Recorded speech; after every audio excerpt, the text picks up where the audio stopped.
बिस्मिल्लाहिर्रहमानिर्रहीम। Tenth chemistry के लिए जो आज हमारा टॉपिक है उसमें पहले तो कुछ हम हाइड्रोकार्बन्स हैं उनके मॉलिक्यूलर स्ट्रक्चर और कंडेंस फार्मूला जो है वो ड्रॉ करेंगे। तो हमने मॉलिक्यूलर फार्मूला के बारे में भी पढ़ा, स्ट्रक्चर के बारे में भी पढ़ा, that the last one is condense के बारे में भी पढ़ा।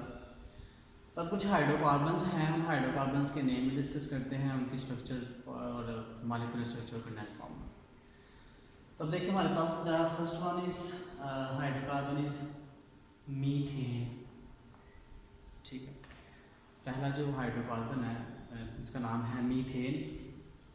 इसका मॉलिक्यूलर फार्मूला CH4 और हमने पढ़ा कि मॉलिक्यूलर फार्मूला क्या होता है कि show the actual number of atoms. ठीक है, मॉलिक्यूलर फार्मूला वो फार्मूला है जिसमें नंबर ऑफ एटम्स की रिप्रेजेंटेशन होती है। तो सिंपल हमें शो कर रहा है कि कार्बन का एटम है और 4 हाइड्रोजन के एटम हैं और ये जो मीथेन है ये कार्बन और हाइड्रोजन के एटम से मिलके बना हुआ है। तो ये 2 पॉइंट्स हमने मॉलिक्यूलर फार्मूला जब पढ़ा था तब भी डिस्कस किए थे। अगर इसकी स्ट्रक्चर ड्रॉ आउट की जाए इस CH4 के लिए तो कार्बन और साथ में इसके 4 हाइड्रोजन अटैच हैं। वैसे स्ट्रक्चर फार्मूला लास्ट पे और कंडेंस यहाँ पे, लेकिन मैंने कंडेंस को लास्ट पे ले गया ताकि इसको ज़रा अच्छी तरीके से अंडरस्टैंड किया जा सके। ठीक है, तो स्ट्रक्चर फार्मूला की डेफिनेशन ये पड़ी थी कि which show the arrangement of atoms, कि एटम्स कहाँ कहाँ पे अरेंज है। उसके बाद हमने कंडेंस को भी स्टडी किया कि कंडेंस के अंदर क्या होता है कि ग्रुप ऑफ एटम्स की रिप्रेजेंटेशन होती है कि ग्रुप ऑफ एटम्स कहाँ पर किस तरह से अटैच है। तो अगर देखें इसके लिए अगर हम लिखना होता है इसका सिंपल जो कंडेंस फार्मूला है वो भी इसी तरह ही होगा, क्योंकि इसमें तो एक ही ग्रुप है ना, एक कार्बन है साथ में 4 हाइड्रोजन अटैच है। Next hydrocarbon is ethane. ठीक है, ईथेन। एक चीज़ याद डिफरेंस देख लें दोनों में कि देखें अब इसका मॉलिक्यूलर फार्मूला था CH4 और ये जो हाइड्रोकार्बन होते हैं इनके अंदर CH2 का डिफरेंस होता है। ठीक है, CH2 का, यानी CH2 से मान लीजिए अगर इसका मॉलिक्यूलर फार्मूला CH4 है तो इसका होगा C2H6। ठीक है, एक कार्बन में एडिशन कर दिया तो C2 हो गया और साथ में अगर 2 एडिशन हाइड्रोजन करते हैं तो वो 4 की बजाय क्या हो जाएगा, यहाँ पे 6 हो जाएगा। ठीक है, तो ये जो हाइड्रोकार्बन है इनके अंदर इसका मतलब है इन दोनों में CH2 का डिफरेंस है। अच्छा, तो ये इसका मॉलिक्यूलर फार्मूला होगा ईथेन का। इसकी जो स्ट्रक्चर कुछ यूँ होगी कि 2 कार्बन के एटम जो होंगे उन्होंने आपस में बॉन्ड बनाया होगा। अब इसी तरह इनकी बैलेंसिंग पूरी कर देनी है, 4 इसके बॉन्ड मुकम्मल करने हैं तो साथ में इधर भी 3 हाइड्रोजन अटैच है और इस कार्बन के साथ भी 3 हाइड्रोजन अटैच है। तो ये हो गया 2 कार्बन C2 और साथ में 3 हाइड्रोजन, 3 तो C2H6। अगर इसका हमने कंडेंस फार्मूला लिखना तो देखिए क्या कैसे लिखना, देखिए यहाँ से स्टार्ट कर लें।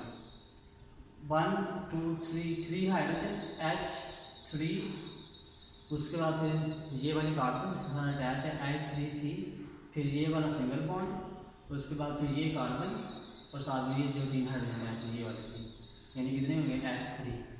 तो that is it's condensed formula H3C single bond CH3। इसी तरह हमारे पास नेक्स्ट जो हाइड्रोकार्बन है मीथेन, ईथेन, उसके बाद आता है प्रोपेन। ठीक है जी, प्रोपेन।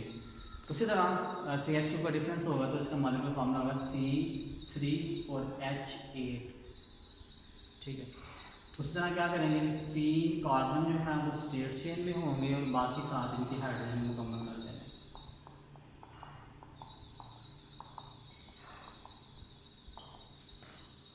और अगर जब इसका कंडेंस फार्मूला लिखना तो फिर क्या होगा, इसी तरह से start from here 1 2 3 hydrogen H3, ये वाली कार्बन C, फिर सिंगल बॉन्ड ये वाला, उसके बाद फिर सेकंड वाली कार्बन, उसके साथ कितनी हाइड्रोजन अटैच है 1 और 2, एक ऊपर है एक नीचे है, तो ये हो गया CH2। उसके बाद थर्ड वाली कार्बन और इसका कितनी हाइड्रोजन अटैच है 3, तो दैट इज CH3। ठीक है, तो that is is condense formula. तो चूँकि अभी सारे नहीं एक्सप्लेन करूँगा, इसमें 10 तक हैं, 10 हाइड्रोकार्बन का जिक्र किया, इसमें मीथेन, ईथेन है, प्रोपेन है, ब्यूटेन, उसके बाद pentane, hexane, heptane, octane, known and decane, मतलब 10 तक जहाँ यानी C10 तक की बात की गई है। और 10 हाइड्रोकार्बन्स के नाम हैं, उसके बाद उनके मॉलिक्यूलर फार्मूला है और स्ट्रक्चर और कंडेंस। यानी देखिए मुश्किल नहीं है इसमें, मैंने बताया कि अगर C3 है, इसके बाद अगर ब्यूटेन आता है, सिंपल फोर्थ नंबर में ब्यूटेन है, तो क्या करेंगे C4 और साथ में यहाँ से 2 हाइड्रोजन इंक्रीज कर देंगे C4H10। उसी तरह अगर उसके बाद पेंटेन आता है C5 वाला, तो क्या करेंगे C5 2 हाइड्रोजन इंक्रीज कर लेंगे, दैट इज एक्स्ट्रा। तो सिंपल इसे ना करते जाना, तो डेकेन तक पहुँच जाना C10H आई थिंक 22 इसके लिए होता है। तो ये जो है बाकी जो है इसको अब चेक कर लीजिएगा, ये सिंपल मैथड बता दिए, बाकी को सॉल्व करना मुश्किल नहीं होगा। अच्छा, नेक्स्ट टॉपिक है classification of organic compounds. Classification का मतलब होता है क्लासीफाई करना, तकसीम करना।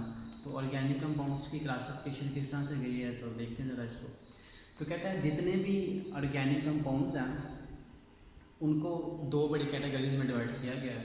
The first one is here is open chain और alicyclic hydrocarbons and the second one is closed chain or cyclic hydrocarbons या cyclic compounds। तो अभी पहले बात करते हैं ओपन चेन और एसाइक्लिक कंपाउंड्स।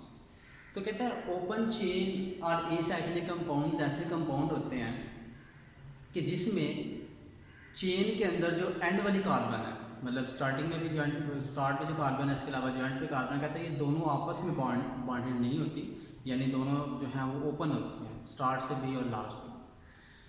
तो अब देखिए इसमें जो है वो उसमें होती चेन है, लेकिन कहता है चेन 2 तरह की होती है, वो स्ट्रेट भी हो सकते हैं या ब्रांच भी हो सकती है। इसका मतलब है कि जो ओपन चेन हाइड्रोकार्बन हैं दे आर ऑफ 2 टाइप्स। एक होता है स्ट्रेट, बिल्कुल सीधी चेन हो, तो यहाँ दूसरी क्या आती है, उसमें कोई ब्रांच हो, ब्रांच चेन।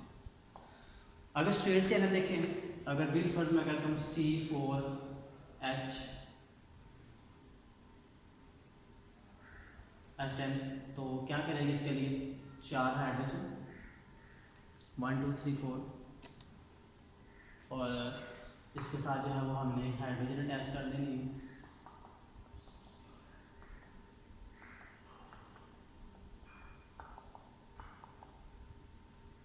ठीक है जी, तो that is butane C4H10, 4 carbon, बाकी सारे के साथ हाइड्रोजन अटैच। तो देखिए अब ये जो कंपाउंड है इसमें बिल्कुल स्ट्रेट चेन है, यानी ये एंड वाले कार्बन और ये जो फर्स्ट वाले कार्बन है ये आपस में बॉन्ड नहीं है, मतलब चेन के जो स्टार्टिंग पे और जो एंड पे कार्बन है ये फ्री है, मतलब बेशक हाइड्रोजन के साथ बॉन्ड है लेकिन कार्बन कार्बन आपस में बॉन्डेड नहीं है, इसकी डेफिनेशन के मुताबिक। That is straight chain. Branch chain में क्या होता है कि बिल्कुल जो सीधी चेन है उसमें कोई ना कोई ब्रांच आ जाती है। तो इसमें अगर एग्जांपल देखी जाए तो simple here is carbon carbon carbon, उसके बाद ये कार्बन यहाँ पे लगा दें, यानी इसका भी मॉलिक्यूलर फार्मूला यही है C4H10, जो भी मैंने जो स्ट्रक्चर बनाई है यही, मतलब वो ये है कि वो नॉर्मल ब्यूटेन है, मतलब बिल्कुल स्ट्रेट चेन है, उसमें कोई ब्रांच नहीं है। अगर ब्रांच चेन में आ जाते हैं तो ब्रांच में क्या होता है कि कार्बन के साथ एक कार्बन कहीं ऊपर या नीचे जो है वो अटैच हो जाती है, वो ब्रांच बन जाती है सिंपल। इसमें भी क्या है C4H10, ये देखें 1 2 3 4 कार्बन है, बाकी साथ में इसके हाइड्रोजन, यानी कार्बन की वैलेंसी पूरी करनी है, कार्बन 4 बॉन्ड बनाता है, यानी ये 3 हाइड्रोजन अटैच कर दिए, एक इसने बॉन्ड कार्बन के साथ बनाया, बाकी 3 हाइड्रोजन अटैच कर दिए, उसके बाद इस कार्बन के साथ एक हाइड्रोजन लगा दिया, फिर इसके साथ इसकी वैलेंसी 4 पूरी करनी है और इस कार्बन के भी 4 बॉन्ड मुकम्मल करने हैं। फिर देखिए हमारे पास जो है ये स्ट्रक्चर बन चुकी है, दैट इज आइसोब्यूटेन कहते हैं। इट मीन्स कि ये जो बात कर रहे थे कि ओपन चेन जो alicyclic कंपाउंड होते हैं, ऐसे कंपाउंड होते हैं जिनमें जो कार्बन्स हैं, कार्बन कार्बन लास्ट पे जाके आपस में बॉन्ड नहीं होती, कोई रिंग नहीं बनाती, सिंपल रिंग नहीं बनाती। तो इसकी 2 टाइप से, एक ही स्ट्रेट एक ही ब्रांच। स्ट्रेट चेन में ये है कि बिल्कुल सीधी चेन है और कोई ब्रांच नहीं है, मतलब कार्बन जो है ना चेन के ऊपर कहीं अटैच है ना कार्बन के नीचे कहीं अटैच है, बिल्कुल सारे कार्बन चेन्स के अंदर है। और अगर हम ब्रांच की बात करें तो इसमें क्या होता है, देखिए 3 तो बिल्कुल कार्बन स्ट्रेट चेन के अंदर और एक कार्बन सेकंड वाले के साथ नीचे अटैच है, ये वाला कार्बन सिंपल, ठीक है। तो ये एक ब्रांच बन जाती है इस तरह से। तो अगर हम इसको उस फॉर्म में लिखें, कंडेंस फॉर्म में लिखें, तो फिर किस तरह लिखेंगे, ये 3 हाइड्रोजन H3, उसके बाद ये कार्बन, उसके बाद फिर सिंगल बॉन्ड, फिर ये कार्बन, उसके साथ ये ऊपर है कि H लगा हुआ है ये वाला CH, उसके बाद फिर ये सिंगल बॉन्ड नीचे की तरफ, फिर ये कार्बन और साथ में 3 हाइड्रोजन अटैच है CH3 उसके बाद ये सिंगल बॉन्ड, ये कार्बन और साथ में 3 हाइड्रोजन है, दैट इज एस सिंपल। ठीक है, तो ये that is the branch chain, यानी जो है उसमें क्लियर होगी कि आइसोब्यूटेन में ये आइसोब्यूटेन स्ट्रक्चर, लेकिन इसमें जो है वो ब्रांच चेन कवर हो जाती है। नेक्स्ट आता है क्लोज चेन और साइक्लिक कंपाउंड।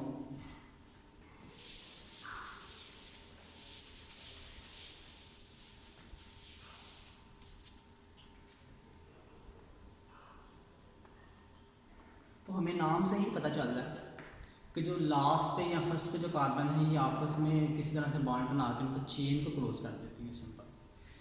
तो जो क्लोज चेन है उसमें क्या होता है कि कार्बन एटम जो चेन के एंड पे होते हैं फ्री नहीं होते, वो आपस में लिंक हो के तो एक रिंग बना देते हैं। ठीक है, अब इसकी दो मज़ीद क्लासेस हैं। The first one is homo cyclic and the second one is hetero cyclic. अच्छा, पहले होमोसाइक्लिक कहते हैं, होमोसाइक्लिक कह लेंगे इनको हम, कार्बोसाइक्लिक भी कहते हैं। Contain ring which are made up of only one kind of atom. तो सिंपल हमें पता चला कि होमो मीन्स सेम, एक जैसा, एंड साइक्लिक रिप्रेजेंट साइकिल और रिंग। ठीक है, कि एक ही तरह के एटम्स हैं लेकिन वैसे रिंग फॉर्म में। तो अब इनकी भी होमोसाइक्लिक भी आगे इसमें मज़ीद दो टाइप्स हैं। होमोसाइक्लिक के जो दो टाइप्स हैं, एक उसमें आ जाती है aromatic and the second one is alicyclic. पहले बात करते हैं एरोमेटिक कंपाउंड्स की। तो कहते हैं एरोमेटिक कंपाउंड्स वो कंपाउंड होते हैं जिसमें कम से कम एटलीस्ट एक बेंजीन रिंग मौजूद हो। ठीक है, उनके रिंग, उनके मॉलिक्यूल के अंदर।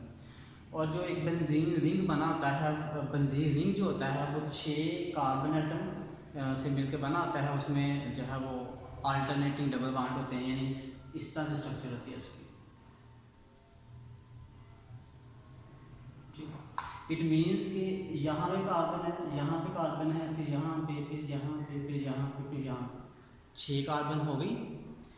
इन सब के साथ जो है वो एक हाइड्रोजन अटैच होती है। ठीक है, उसके बाद अभी बात लिखी है कि alternating double and single bond, यानी अगर यहाँ पे सिंगल है तो फिर यहाँ पे डबल बॉन्ड होगा, फिर यहाँ पे सिंगल है तो फिर यहाँ पे डबल बॉन्ड होगा, फिर यहाँ पे सिंगल है तो फिर यहाँ पे डबल बॉन्ड होगा। That is benzene ring. ठीक है, C6H6। उसके बाद कहता है जो बेंजीन रिंग है इनको हम एरोमेटिक इसलिए बोलते हैं बिकॉज ऑफ अरोमा, एक वर्ड्स यूज़ किया जाता है, यानी इनकी खास किस्म की खुशबू होती है, यानी बू होती है, जिसकी वजह से हम इनको जो है वो फ्रेगनेंस मतलब पास करते हैं, जिसकी वजह से हम इसको एरोमेटिक कहते हैं। और ये वर्ड अरोमा मीन्स फ्रेगनेंस।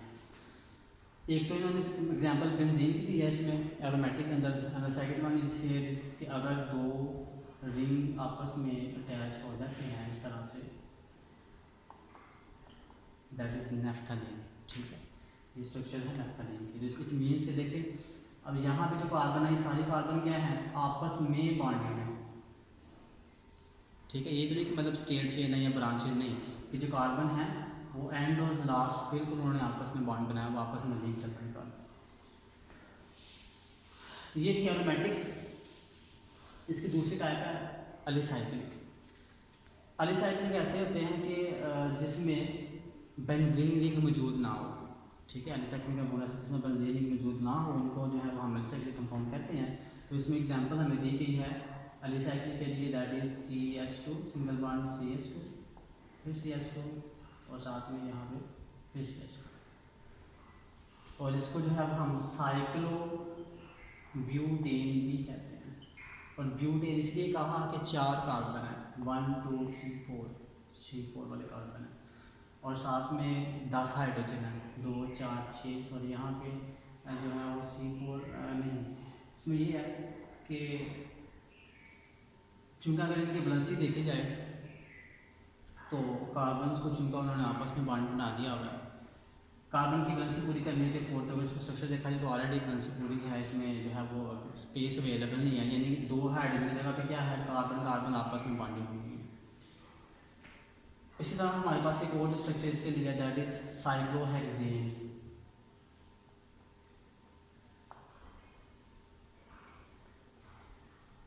तो देखिए इसमें भी बेंजीन रिंग नहीं है, 3 4 5 6, ठीक है। इस स्ट्रक्चर में भी इसको भी हम नाम देते हैं साइक्लो हेक्सेन होता है 6 कार्बन वाला, और किस फॉर्म में है, साइकिल फॉर्म में, यानी ये कार्बन जो है वो सारी की सारी आपस में लिंक्ड है, जुड़ी हुई हैं, और इन्होंने एक चेन बनानी हुई है।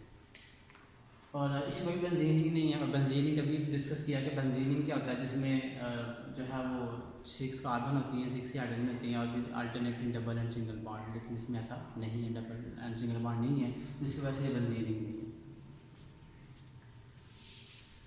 इसकी जो नेक्स्ट टाइप है क्लोज चेन की, दैट इज हेट्रोसाइक्लिक। तो हेट्रो मीन डिफरेंट, मुख्तलिफ, साइक्लिक मीन साइकिल में जो कंपाउंड एटम्स आ रहे हैं, तो साइक्लिक कंपाउंड ऐसे होते हैं जिनमें एक कार्बन एटम के अलावा कोई और एटम भी उसमें इन्वॉल्व हो, तो उसको जो है वो हम हेट्रोसाइक्लिक कहते हैं। तो simple that is structure of, यहाँ पे सल्फर लगा हुआ है, थायोफिन, ठीक है। यानी जो हाइड्रोकार्बन दूसरे हैं, जो अभी हम बात करते हैं, यहाँ पे एरोमेटिक की बात की है, एलिसाइक्लिक की बात की है, उसमें चेन में सारे कार्बन एटम्स होते हैं, लेकिन यहाँ पे क्या है, यहाँ पे तो चलो कार्बन है, यहाँ पे कार्बन है, यहाँ पे कार्बन, लेकिन यहाँ पे सेंट्रली लास्ट पे क्या है, सल्फर लगे हुआ है। तो सल्फर की वजह से ये क्या हो गया, हेट्रोसाइक्लिक हो गया, यानी कि चेन के अंदर कार्बन एटम के अलावा कोई दूसरा आइटम आ जाए, दैट इज सल्फर। इस वजह से हम उसको thyroid. And the second one is example for heterocyclic is ये देखिए उन्होंने क्या किया कि बेंजीन में इस यहाँ से कार्बन को रिमूव करके अटैच करवा दिया नाइट्रोजन को, ठीक है। बाकी इसी तरह से डबल सिंगल बॉन्ड लगा के उसको हम नाम देते हैं पायरिडीन का, ठीक है जी, दैट इज कॉल्ड पायरिडीन। तो सिंपल हेट्रो क्यों बोला, क्योंकि यहाँ पे कार्बन एटम के अलावा एक और एटम अटैच होगा, जिसकी वजह से ऐसा होगा, ठीक है जी। तो ये था इसकी क्लासिफिकेशन, जिसमें हमने 2 मेजर टाइप्स, उसकी आगे से जो टाइप्स हैं उनको डिस्कस किया। तो इंशाल्लाह जो नेक्स्ट टॉपिक है वो नेक्स्ट लेक्चर में डिस्कस करेंगे।